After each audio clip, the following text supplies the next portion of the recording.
Good morning. Morning. On today's agenda, 3 bills, 7 nominations. We'll be voting on 5 of those 7 nominations. Colin McDonald, Assistant Attorney General, National Fraud Division. James Bishop, U.S. Attorney, Mid-District, North Carolina.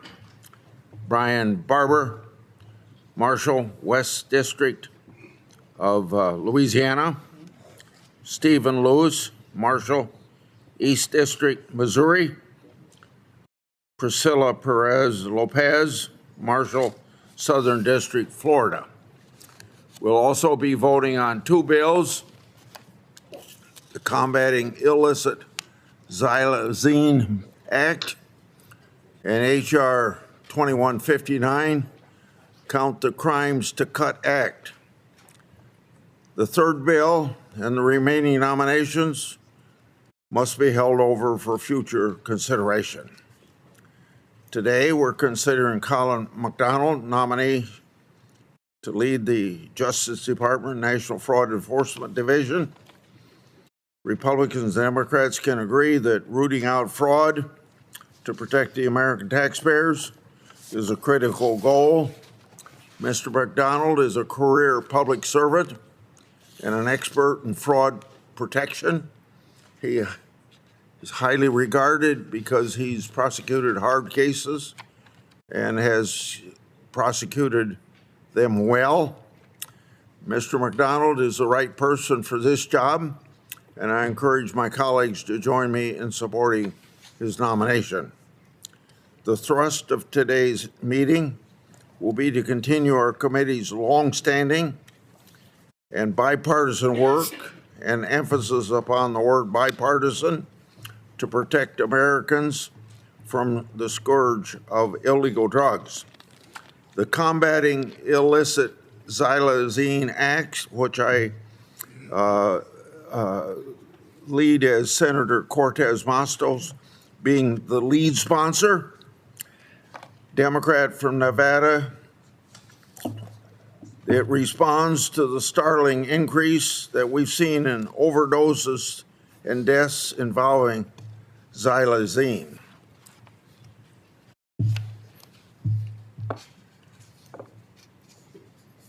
Comes to mind that this is a Democrat-led bill for Mr. Thomas. I think it was Mr. Thompson in the back end of the Wright County Courthouse that yelled out to me one time, "How come you guys can't get along?" In other words, he was questioning about why we don't have enough bipartisanship. So I would like to say to Mr. Thompson, I think that was his name, that this is a Democrat-led bill, and I and 13 other Democrats and 14 other Republicans are trying to get it passed. So don't ever think that things don't get done in a bipartisan way. There might be too much partisanship, but not as much as a lot of people think. This bill will classify this highly toxic drug, xylazine, as a Schedule III under the Controlled Substances Act, while at the same time protecting legitimate use by veterinarians, farmers, and ranchers. This bill has been a top priority of both Democrat and Republican administrations. Mr. Thompson, did you get that? The Biden-Harris administration asked Congress to, quote, now this is the previous administration, quote, make xylazine a Schedule III drug, end of quote. In its in what is called this quote was in what's called the counter fentanyl legislative proposal. And our first day in office, Attorney General Bondi doubled down on that same request. These 2 administrations didn't agree on most things, but they agreed on the importance of what we're doing here in this committee today.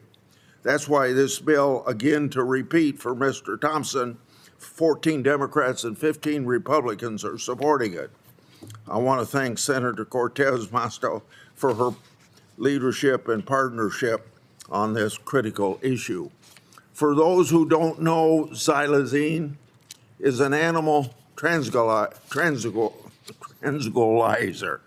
legally used in large animals and livestock on a regular basis. It's not approved for human use. In humans, xylazine causes vital functions like breathing to plummet and to do it to potentially fatal levels. Over the past decade, it's increasingly appears on the streets mixed with fentanyl and other narcotics. And you know it by its street name, Trank. Xylazine has caused an increasing number of fatal drug poisonings involving fentanyl because it compounds sedative effects when mixed with opioids. The overdose reversal medicine, Narcan, doesn't work on xylazine. This drug is dangerous because it's a cheap way to cut other deadly drugs like fentanyl and heroin. Dealers use it to maximize drug profits and doing it at the expense of human lives. The data tells a harrowing story. The maps that I hope you put up here, the maps I'm about to show you are from the Center of Disease Control and illustrate how this drug has ravaged our country. In 2020, most states didn't collect data relative to xylazine, but even with limited data, if you look at 2020, you have them. If you look at 2020 map, you'll see 571 deaths in Pennsylvania, 431 in Maryland, all connected to xylazine.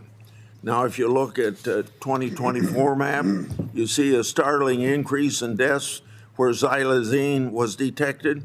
13 states with 150 or more deaths, 230 people from Illinois, 235 from Missouri, 269 from Tennessee, 874 from Pennsylvania, 343 from Maryland, 218 in New Jersey, 345 in Connecticut, 727 in New York. This data tells a story, and it's what we're here today about. Former DEA Administrator Milgram, during the Biden administration, explained, quote, DEA has seized xylar fentanyl mixtures in 48 of 50 states. We know where this xylazine comes from. It comes from a powder, as powder from China, and as liquid diverted from veterinary supply chains. Despite all this, xylazine is not yet a controlled substance. This is why it is so important for it to be scheduled. End of Mr. Milgram's quote. DEA has tried to administratively schedule this drug since the Biden-Harris administration, but they ran into problems that requires Congress now to act. Under the current law, DEA can't create a special carve-out for lawful users of xylazine like vets and farmers. Quite simply, the DEA can't schedule this on their own without harming the agriculture community. So we're here today to do what DEA can't do by regulation. Few people know the pain this drug can cause more than the families who have lost loved ones to poison like xylazine and fentanyl. Some are here today, as I think you can see. Many others are watching across the nation. I see some of you have photographs of your loved ones. I want to thank every one of you for coming today. Some of you traveled 10 hours, I've been told, and I'd like to have those of you that have lost a loved one to these drugs, if you'd please stand for 2 seconds. thank you very much for coming, and have our love for your loss. Thank you. Now, instead of plunging into despair and grief, you stood up to the fight, and to do that to save other families from the horror you experience. Mrs. Shannon Miller, Ohio, lost her daughter 2 years ago. Her grandson found his mother cold. Tomorrow would be Shannon's daughter's 37th birthday, but because of xylazine, she's now forever 35. Mrs. Deborah Dino Zenos is here today from Garfield, New Jersey. She lost her son, Ricky, to xylazine overdose as well. She wrote to the committee, quote, "My son, Ricky, should be here today. Instead, our family lives with the reality that a hidden substance in the drug supply took his life before he ever had a chance to know it was there. I respectfully urge the committee to act quickly on S-545 so that fewer families don't have to endure the same heartbreak," end of quote. Mrs. Denise Prince traveled here today to honor her son, Joey. When she lost Joey 3 years ago, his toxicology report listed fentanyl and xylazine as the cause of death.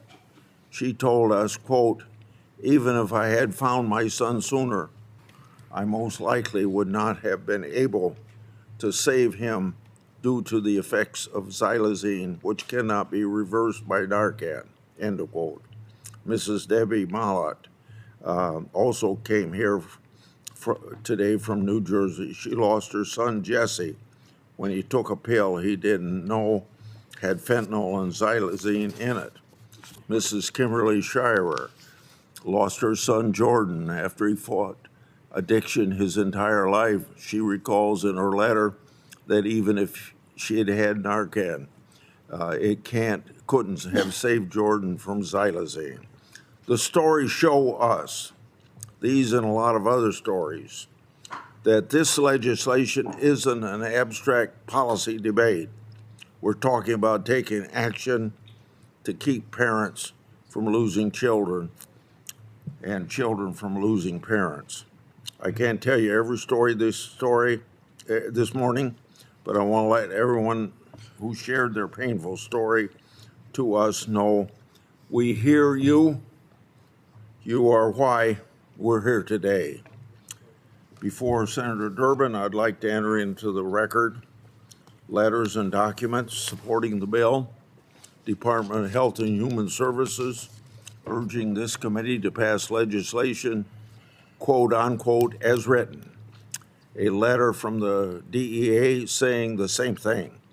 A copy of the Biden-Harrison counter fentanyl legislative proposal calling on Congress to, quote, make xylazine a Schedule III drug, end of quote. A memo from Attorney General Bondi, first days in office, calling on Congress to add xylazine to Schedule III. An article from Bloomberg Government describing efforts of the Office of National Drug Control Policy to advance this legislation. And then letters from more than a dozen law enforcement organizations urging passage of the bill, multiple letters from individuals who lost loved ones from xylazine and fentanyl, and from a coalition of more than 200 family advocacy groups, and finally a letter from the American Veterinary Medical Association supporting this legislation. So without objection, these will be entered in the record. Senator Durbin. Thanks, Mr. Chairman. It was 2 years ago when Catherine Cortez Masto asked to meet with me in my office and discuss this legislation. She is an accomplished legislator. Before that was the Attorney General of the state of Nevada.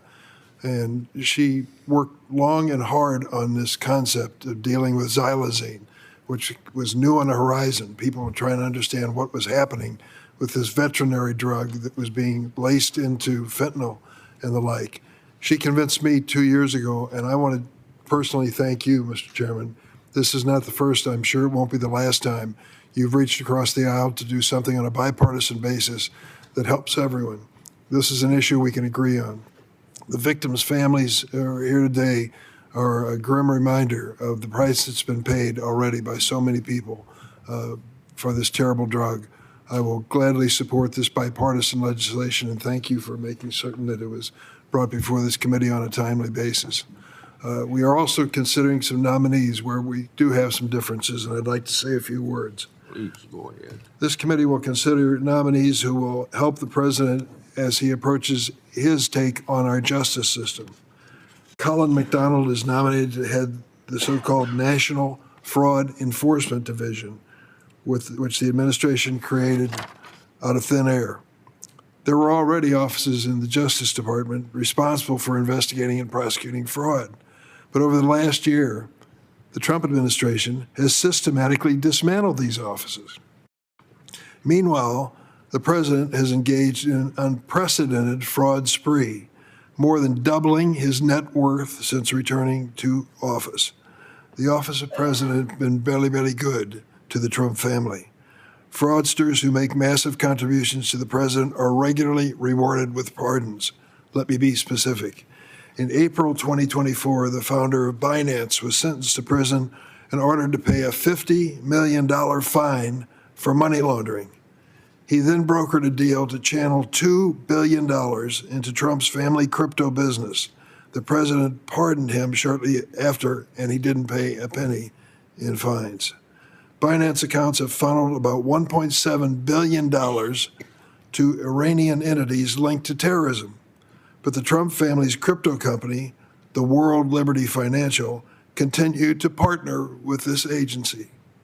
Trevor Milton was convicted of securities fraud, ordered to pay nearly $700 million in restitution to investors. He learned how to escape the $700 million fine when he and his wife donated $1.8 million to President Trump's reelection campaign. The President Trump turned around and pardoned him and his wife once he returned to office. Paul Wiederhorn, convicted fraudster, indicted in 2024 for stealing $47 million from his business. Later that year, he sponsored a $100,000 donation to President Trump's inaugural committee. A few months later, Trump's Justice Department dropped the case completely. Do any of my Republican colleagues have the courage to condemn this corrupt pay-for-pardon scheme? When the White House announced the creation of the new fraud division, Vice President Vance claimed it would, quote, run out of the White House under his and President Trump's supervision. Can anyone with a straight face argue this new division operating under the president's thumb will be a nonpartisan law enforcement agency? Clearly, the real purpose of the division is to weaponize fraud enforcement against the president's opponents. Last month, I wrote to Attorney General Bondi seeking more details about this new fraud division. She still hasn't responded. I know she's very busy, but you would think over the course of several months she would. The committee should not consider this nomination until these questions are answered for both sides of the aisle. Today, the committee will also consider Dan Bishop, another MAGA extremist who's been nominated to be a U.S. attorney. Like Ed Martin, Lindsey Halligan, Alina Habba, Darren Smith, Phil Williams, and other Trump U.S. attorney nominees, Dan Bishop has never been a prosecutor. We couldn't have gotten by with that with the Democratic president, but it's a regular occurrence now. U.S. attorneys who've never prosecuted a case. He has only the qualifications that really matter to the Trump White House. On January 6, 2021, Bishop voted against certifying the 2020 election results. He falsely claimed, quote, Democrats' attack on our elections was not minor or sporadic. It was coordinated and widespread. Even today, Mr. Bishop refuses to disavow the debunked big lie crackpot conspiracy theories about January 6th. In response to my question, he said this about the insurrection, that we all personally witnessed and lived through.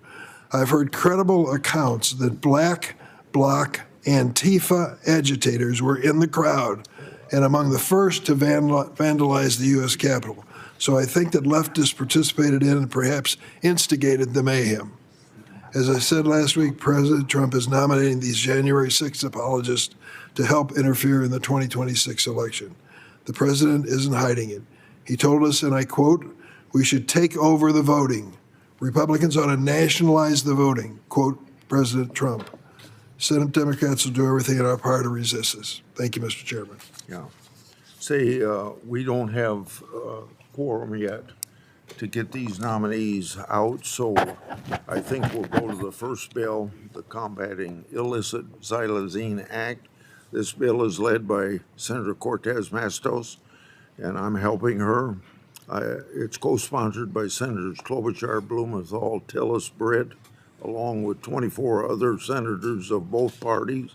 The bill does what both the Biden and Trump administration have asked Congress to do, place xylazine in Schedule 3. It also allows the DEA to track the distribution of this drug, requires the Attorney General to report to us on a proliferation of xylazine. I'll now call up the manager's amendment number SIL 26441. Without objection, it'll be adopted. Mr. Chairman, could I ask unanimous consent to be added as a co-sponsor? You sure will be, yes. May I say a word on the bill? Please That would do. be a good time. Can I wait? Do we have objection? I would just like to be recognized to speak after Senator Whitehouse, if that's possible, or after whichever senator. Oh, it's possible. Do I have any objection to the amendment? No. So the amendment is adopted. And I'll call on you. Anybody can speak that wants to speak. I'll be very brief, Chairman, and I appreciate the recognition. As a general proposition, what we have done is set up a process for the scheduling of drugs that takes place over at the Drug Enforcement Administration, and that brings the expertise of that administration to bear on the question of whether the drug should be scheduled and at what level the drug should be scheduled. That's the ordinary process, and I think there's merit to it. If there's something wrong with that process, I think we should fix it. What I worry about is this committee becoming a bypass around that expert process. Now, there's a reason in this case for us to go around that expert process, and that is the exemption for veterinarians, which we need to add by statute. But I think we would have done ourselves a service to have gotten a clearer DEA recommendation and have it clear the DEA process before we took it up as a matter of statute. I'm a yes on this bill, but I want to put up a warning flag that if there's a problem with the DEA process, we should fix it. If there's not a problem with the DEA process, we should honor it. And we would do better in voting on scheduling matters to have the benefit of that DEA process before we vote. We've got it procedurally backwards in this case. So I think we're doing the right thing here, but I worry that if this becomes a pattern and this committee becomes sort of an amateur bypass around DEA's expertise, we're setting ourselves up for problems in the future. Okay. Thanks for letting me say that. I'm happy to defer to a more senior senator, Senator Coons. I will be brief. Thank you, Senator Booker. I appreciate your leadership along with Senator Cortez Masto, Chairman, in moving this bill. My home state of Delaware is very close to ground zero of where it began taking lives years ago. And a close friend of my family's, Dr. Sandy Gibney, and my wife have spent years helping those who are addicted to fentanyl, who suffer from xylazine, distributing Narcan, trying to engage and educate in our community. I've seen directly the horrific impacts this has on people and the losses in my community. And I just wanted to convey my regrets and my condolences to the families who are here. You represent tens of thousands of families all across the region that I'm from who've also lost children, loved ones, parents to this terrible drug. I do think it's important that as we work to give law enforcement tools to better address xylazine and preserve access for veterinarians, that we keep in mind what we just heard from Senator Whitehouse. The manager's amendment ensures that the DEA and HHS will have to come forward with their assessment of the drug, including critical scientific and medical evaluations that otherwise would have been ignored. And as we continue to move ahead with legislative scheduling bills, we need to follow the science and not let legislative scheduling be a way to either leave the science behind or to avoid so much more that we can do. There are many other things we need to do to address our opioid epidemic, addressing research, demand, access to treatments, access to test strips, and we owe these families and our communities that and more. Thank you, Mr. Chairman. Senator Booker. Could I add one sentence before Senator Booker, and that is I forgot to express my appreciation to you and to the supporters of this bill for accepting the language that we've recommended that actually gives us access, even if after the fact, to that scientific review. So I owe you a thank you, and I forgot to put it in. Senator Booker. Senator Booker. I'm happy to yield again to a more senior Senator senator. Klobuchar, go ahead. Okay. Well, I just wanted to give the ag perspective on this, and that is that, and I was a co-sponsor, it's a really important bill. And while this bill does some really good work, and we also work to make sure we preserve the ability of veterinarians who have legitimate uses when treating livestock such as cattle and horses to continue caring for animals. And these legitimate uses cannot be protected if the DEA and HHS go through standard administrative scheduling process, and that's why this was so complicated. And I thank the families for being out there and that we're able to get this done. And note that the bill is supported by both law enforcement and the veterinarian community. So thank you. Senator Booker.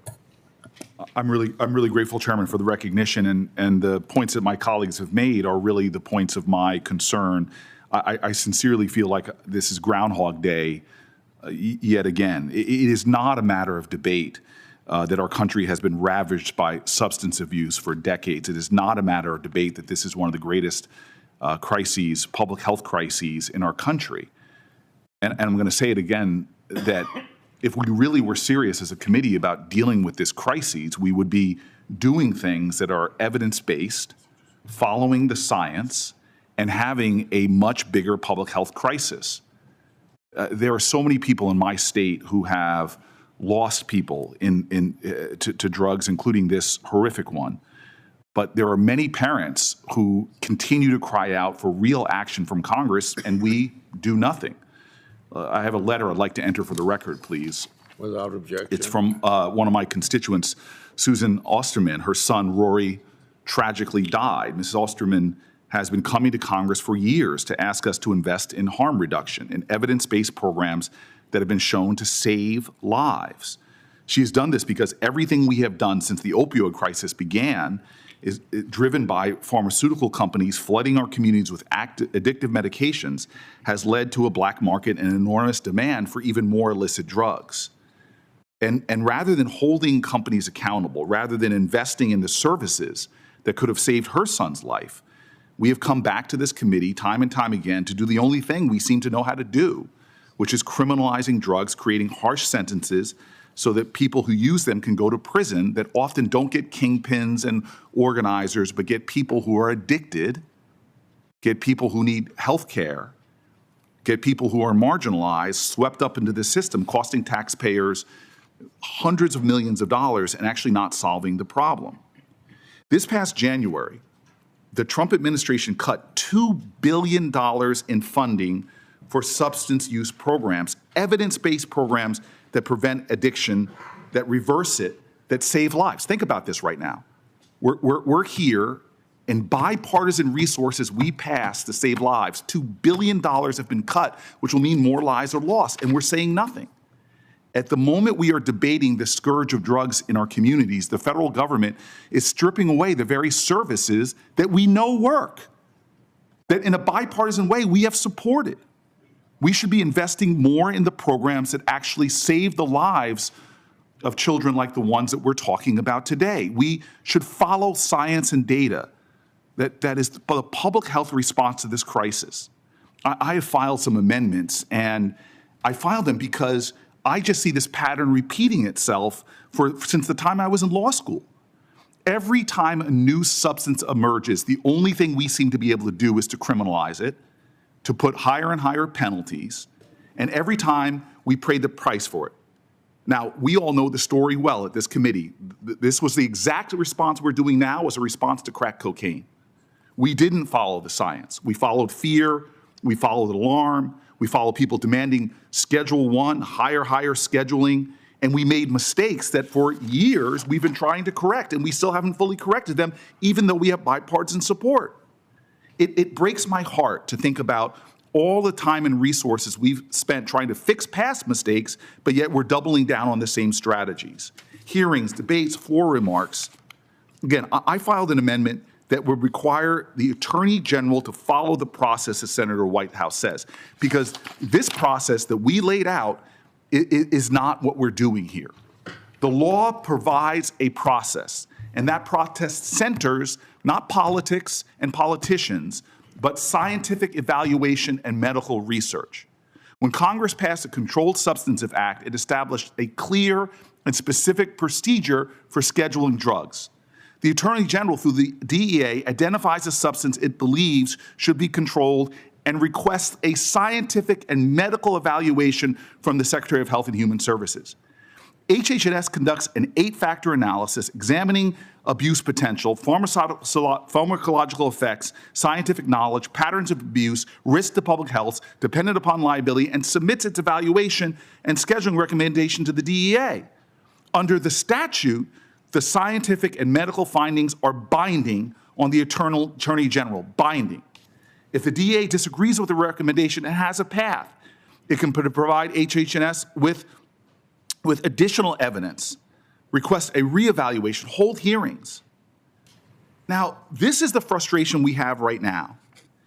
HHS, with this process, with xylazine, recommended Schedule 5. It returned its recommendation.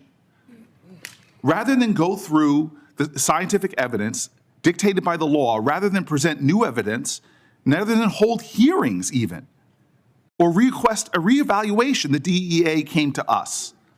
It came to Congress to place xylazine on a Schedule 3, which is the bill we have and why we're here again. Again, this is Groundhog Day. We have the authority. But what troubles me to do this bill, but what troubles me is we are being asked to do the bill without even getting provided the information.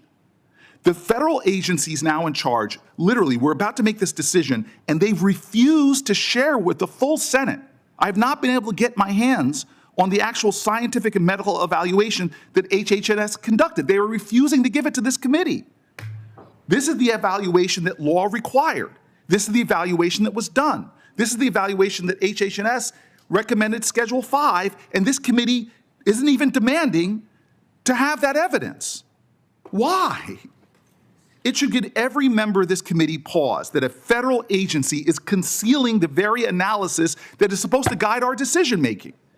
And in doing so, I can only assume because that analysis undercuts the DEA's preferred outcome. And this matters in concrete terms. I know what's going to happen here. We're going to pass this legislation. And then you know what's going to happen to the families suffering? We're going to not do anything while the Trump administration cuts billions of dollars from harm reduction, billions of dollars from things that would save American lives, billions of dollars from the interventions we know work in our communities. Heck, I've worked in a bipartisan way to pass some of those evidence-based things that worked that now are being defunded. And in the meantime, the data is now showing about xylazine, something we're not talking about in this committee, that the usage of xylazine is going down. Xylazine, since 2024, has decreased without being scheduled. The landscape has changed. And you know why? We all know it, because they're running to other drugs. Every time we turn around, by the time Congress starts working, they're running to other drugs that are killing our children. And what will be our things? 2-3 years from now, we'll be having the same committee hearing again, while still the underfunded programs that we know work and save lives aren't getting the resources they deserve. So we are not following medical and scientific evidence that we are obliged to do.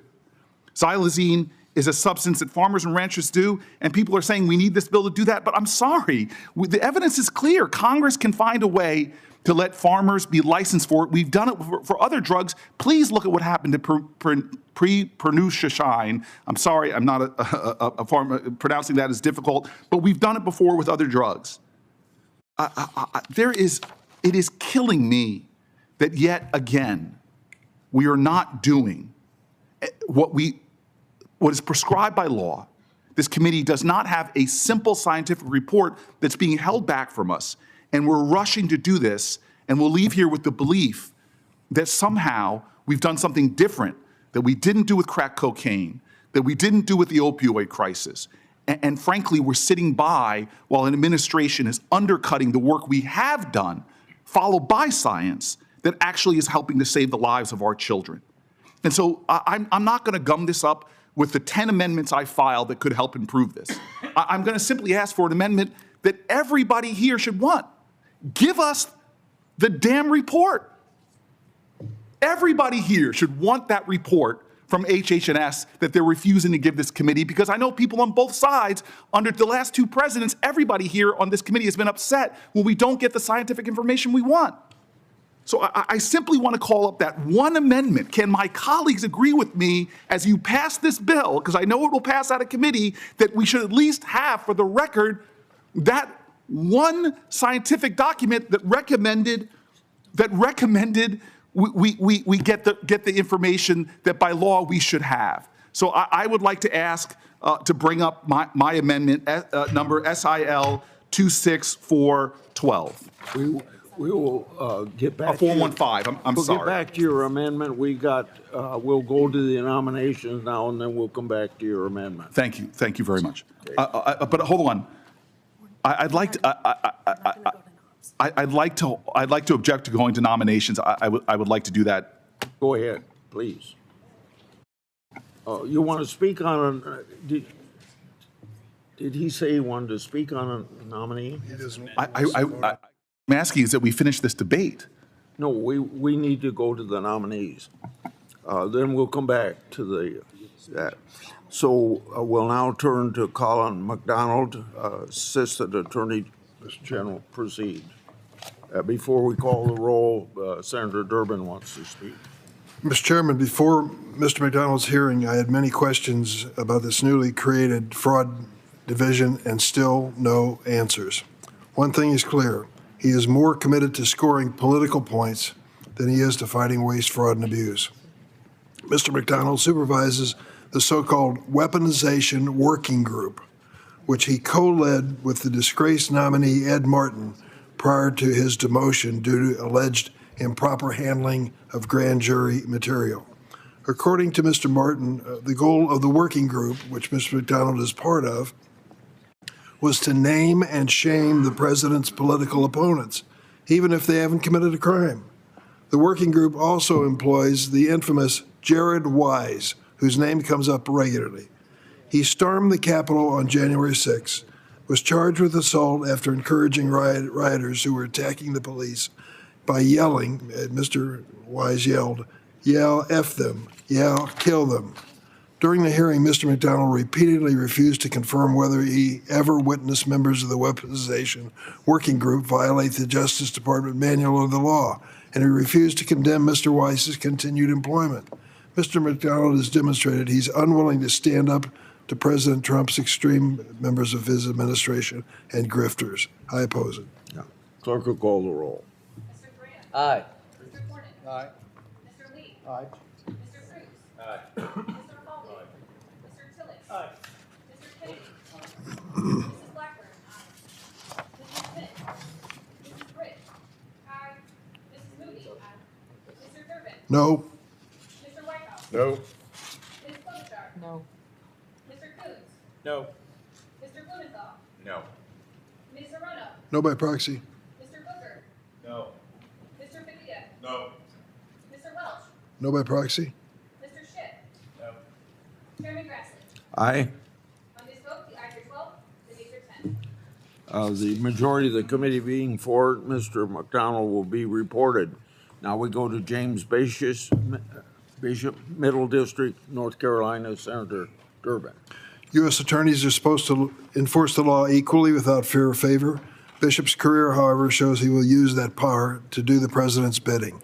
As deputy director of the Office of Management and Budget, pay attention here, folks, Mr. Bishop was Russ Vaught's right-hand man, wreaking havoc across the federal government. Mr. Bishop played a key role in OMB illegally withholding and restricting funds that have been appropriated by Congress. I'm equally troubled by his long history opposing LGBTQ rights. He told the committee that the Supreme Court's holding in Obergefell and other cases were wrongly decided. Mr. Bishop also opposed the Respect for Marriage Act. The legislation passed both chambers of Congress on strong bipartisan vote. He does not have the requisite experience to serve as a U.S. attorney. Do you know what percentage of his legal work has been in the criminal proceedings? 3%. And he's never served as a prosecutor prior to becoming an interim U.S. attorney. Never served as a prosecutor. We know why he was nominated. He's another MAGA extremist. Please vote no.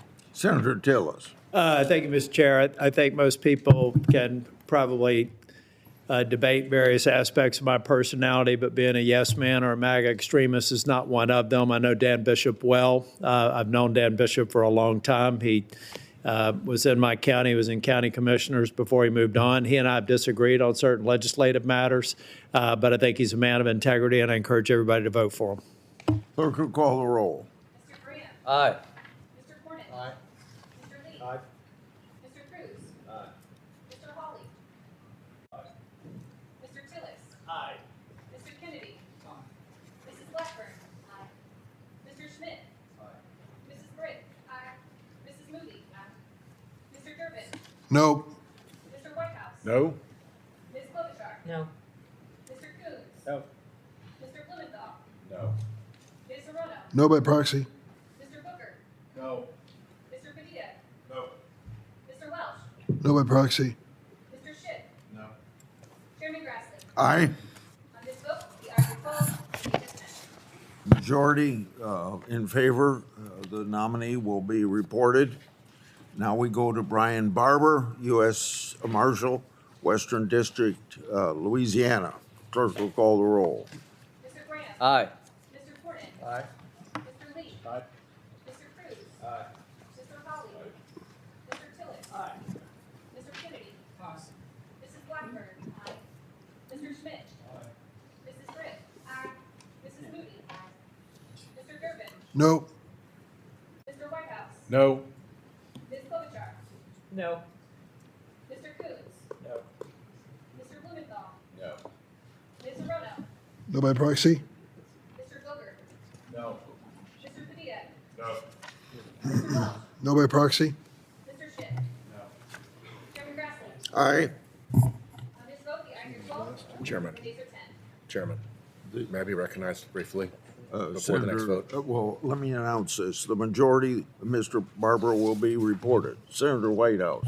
Thanks. I just wanted to say a word because generally I'm inclined to vote yes on marshals as long as they have some law enforcement experience.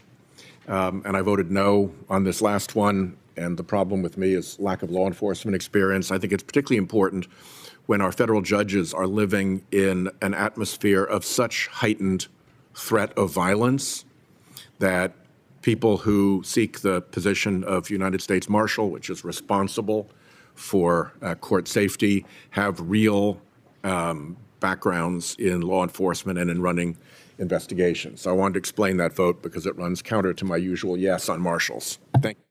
The clerk will call the roll on Stephen Lewis, U.S. Marshal, Eastern District, Missouri. Mr. Graham. Aye. Mr. Cornyn. Aye. Mr. Lee. Mr. Cruz. Aye. Mr. Hawley. Aye. Mr. Tillis. Aye. Mr. Kennedy. Mrs. Blackburn. Aye. Mr. Schmidt. Aye. Mrs. Britt. Aye. Mrs. Moody. Mr. Durbin. Aye. Mr. Whitehouse. Aye. Ms. Klobuchar. Aye. Mr. Coons. Aye. Mr. Blumenthal. No. Ms. Serrano. No by proxy. Mr. Booker. No. Mr. Padilla. No. Mr. Welch. Aye by proxy. Mr. Schiff. No. Chairman Grassley. Aye. On this vote, the ayes are 17, the nays are 5. Okay, Stephen Lewis getting a majority will be favorably reported. The last one is Priscilla Perez Lopez, U.S. Marshal, Southern District, Florida. Clerk will call the roll. Mr. Graham. Aye. Mr. Cornyn. Aye. Mr. Lee. Aye. Mr. Cruz. Aye. Mr. Hawley. Mr. Tillis. Aye. Mr. Kennedy. Aye. Mrs. Blackburn. Aye. Mr. Schmidt. Mrs. Britt. Aye. Mrs. Moody. Mr. Durbin. Aye. Aye. Ms. Klobuchar. Aye. Mr. Coons. Aye. Mr. Blumenthal. No. Ms. Arona. Aye by proxy. Mr. Booker. No. Mr. Padilla. No. Mr. Welch. Aye by proxy. Mr. Schitt. No. Chairman Grassley. Aye. On this vote, the ayes are 18, the nays Okay. are 4. Perez Lopez getting a majority will be favorably reported. Now I call on Senator Booker. I appreciate that. I'm hoping what I'm asking for is in no way outrageous or partisan. It's just simply what everybody here on this committee should want. HHNS did a full scientific report that backed up their recommendation to the DEA for this drug to be a Schedule 5. What was in that report? What were the basis of their findings? What were their arguments? We cannot ignore science evidence. This is a simple request, is for the 2024 HHNS evaluation. We all should be making our decisions with a full amount of information, full facts, full science based upon our opinions. And so I'm simply asking, Mr. Chairman, that my amendment, SIL 26415, be called up and voted on. This amendment simply requires transparency we need when we take this step. An evaluation was conducted, as I've stated. We should see that.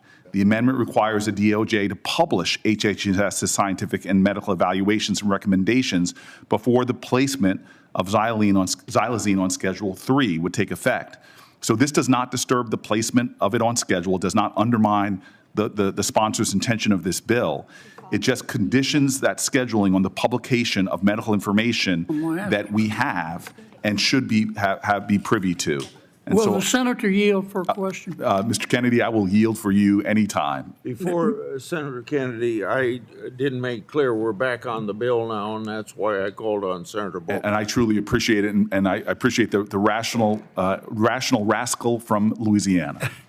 Senator Kennedy. Senator, if you could enlighten us, who has the report? Have they not released it? I will tell you, this is not a partisan thing. It was under both presidents, HHNS's, that this report was not released. I know the former Biden DEA head told the members about the report, mentioned the report, told us what was scheduled in the report, but for years I have not been able to see the report. And so I'm not sure why it has not been released, but I think that this committee has been disrespected by people of both parties when we ask for information and we don't get it. Well, does anyone have an objection to releasing the report? Let me, I thought we took care of this problem through the manager's amendment because I've worked with Coons and White House to draft transparency. We can't hear you, Mr. Chairman. I'm really sorry. I'll get closer to the microphone. Thank you, sir. I've worked with Coons and White House to draft a transparency provisions in the manager's amendment. This amendment requires the Drug Enforcement Administration and HHS to submit a report with an assessment of the control factors, including a scientific and medical evaluation and law enforcement and abuse evaluation. So Would if no one has an objection to releasing that report, would you consider incorporating into your manager's amendment that the report to which Senator Booker is referring be released? let me ask Sheldon? Senator Coons and Senator White House. Well, I'm an aye vote on Senator Booker's amendment, so I'm not going to be a problem. Can we make it, I don't care how we do it, if there's no objection, we'll make it part of the manager's package, or we call it the Booker Act, or whatever you want to do. We're fighting over nothing. Okay. How about the Booker Rational Rascal Act? Now I want to see what's in this thing. Senator Kennedy, Yes, sir. if we adopt this amendment, it would delay the the taking into effect of the legislation we're trying to accomplish to make xylazine very putting in the substance of the law how dangerous the drug is. I'm sorry, Mr. Chairman, I don't understand. Mr. Chairman, would it be possible to do a perfecting amendment just to have a date certain on the report so that we get it? If we're moving forward with the rescheduling, that's one thing, but why not a date certain on the report as a perfecting amendment? Yeah, that's right. Okay. It's in the bill. My staff says in this legislation and the manager's amendment that the report has to be, we get our report in 12 months. But, Mr. But why in 12 months? I mean, why? Mr. Chairman, I don't want my office moved to Bethesda, and I have great respect for you here. But I don't understand why if the report's ready, we just don't tell them to release it, and we can't put that in the manager's package or do it separately without delaying everything. Let me, It's not a new report. So can we just have, if I agree with you and Senator Tillis, who said it in more precise language, let's set a date certain for a report that's already prepared, that they actually have, that you just need to do a stroke of an email send. It should not take 12 months. I'll give them 30 days, whatever the date certain. Let's get that DAGNAB report. I was thinking Monday. I love the way you think, my friend. I love the way you think, sir. Do it. 30 days. I don't know what to do. They're powwowing. We're going to get this worked out. Thank you, sir. okay. Do you want to amend your amendment so that the legislation goes into effect and the legislation is not delayed for 90 days? And let me. Why do you want to delay this administration when we got these people out here? You're talking about history. These people are dead already. We're trying to make sure that nobody else dies as a result of this legislation, or that's what this legislation is for. We don't want to delay it, Mr. I do. I have no intention to delay. Well, then are you accepting an amendment to your amendment? Sir, that it will... sir, can I just explain in plain language, because you are courageously cantankerous, and I don't want to cross horns with you, sir. I simply want to explain to you what this is. We all know the legislative process. This will pass out of committee today. It's not going to go to the floor tomorrow. There'll be some time before Monday. I would amend my amendment to say date certain on Monday, release this report. I'm not trying to delay this. This could be done this evening, this afternoon. They have this report. So I'm not trying to delay it. I'm just trying to create the mandate that it be released. You and I both know this bill is not going to hit the floor of the United States Senate. It has to go through a process. In that time, they could release 1,000 reports 1,000 times. And so that's really what I'm asking. And if my colleagues will support me, that's what I'm asking. My amendment simply says, release the report, and then this bill can move forward. It's not holding up the bill if they release it on Monday, if they release it on April 1st, if they release it on April 27th. We all know the way the Senate works. That's not going to slow the bill down if we get this out in the next few weeks, or Monday, frankly. I would assume with the number of people and the danger of this drug that there wouldn't be any reason to hold this bill up on the floor of the United States Senate. So that's why I would like to have you take out of your amendment the fact that this bill doesn't go into effect until you get the report. Sir, the bill has to pass through the Senate.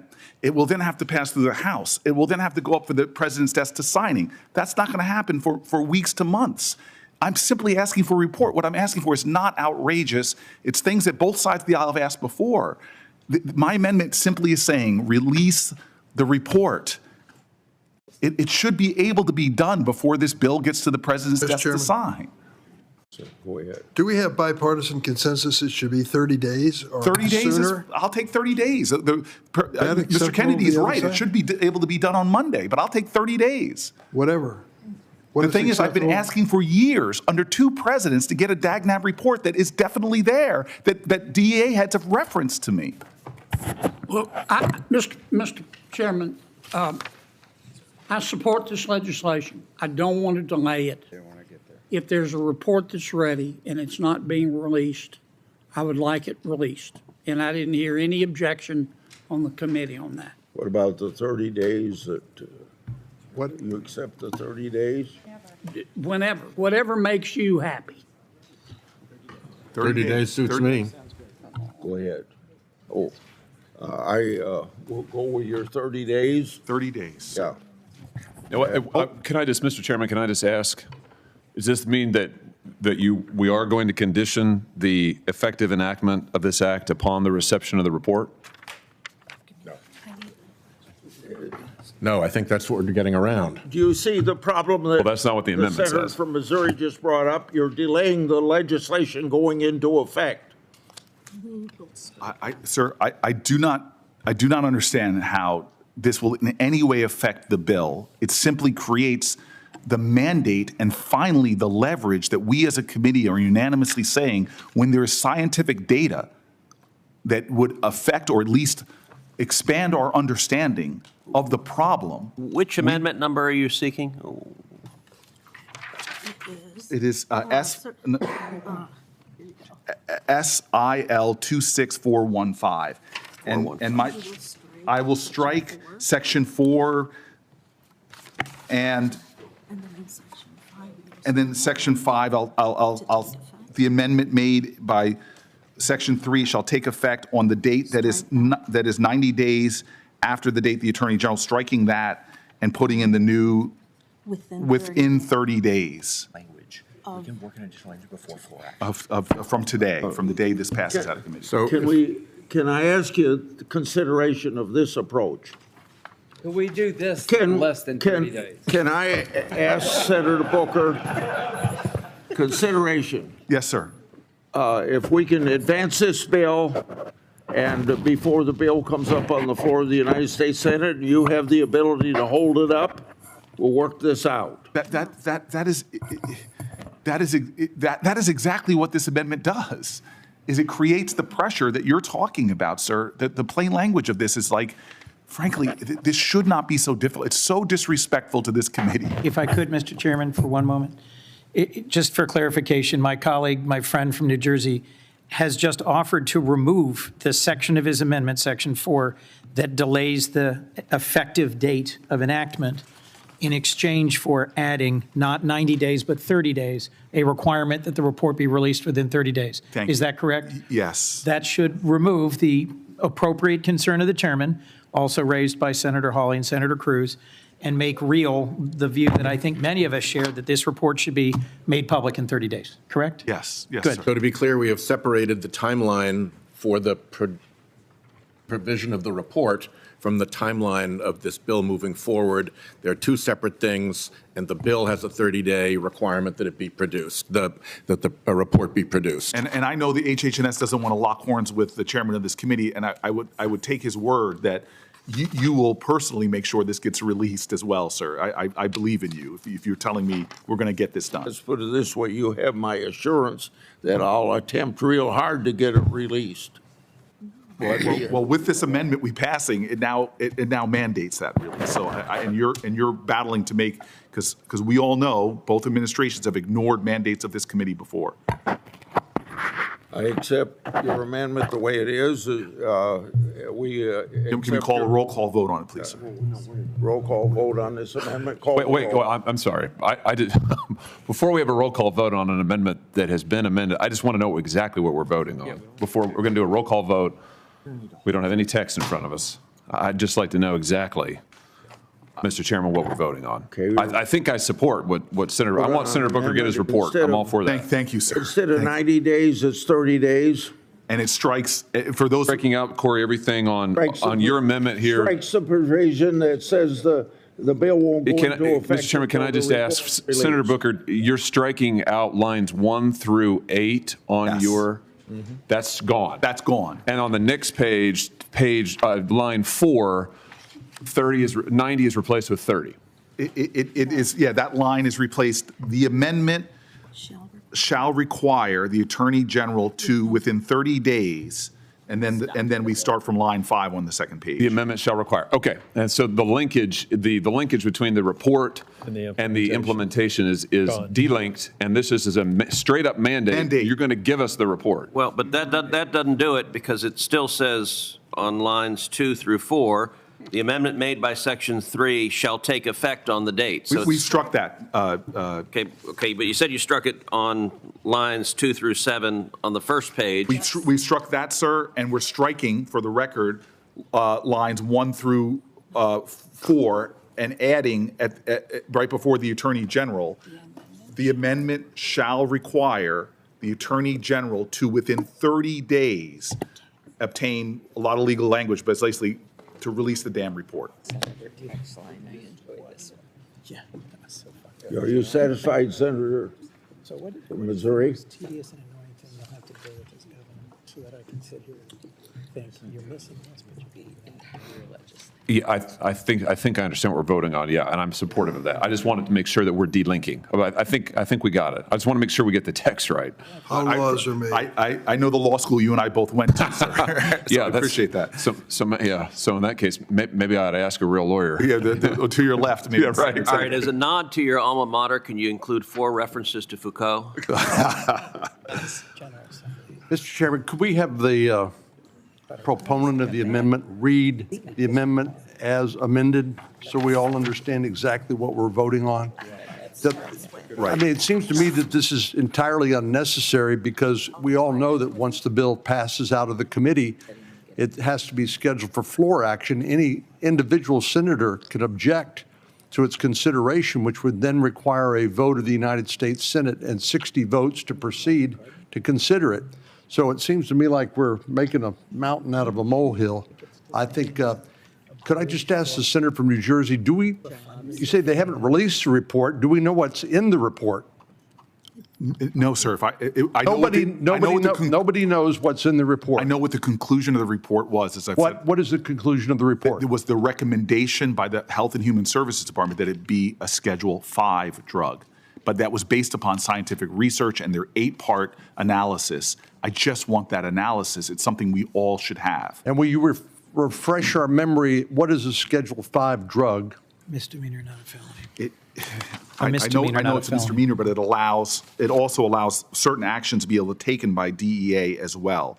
But a Schedule 5 drug, and I could look up the actual, somebody can pull that. I mean, we know this drug kills people, right? It would still be Schedule 3. Yes.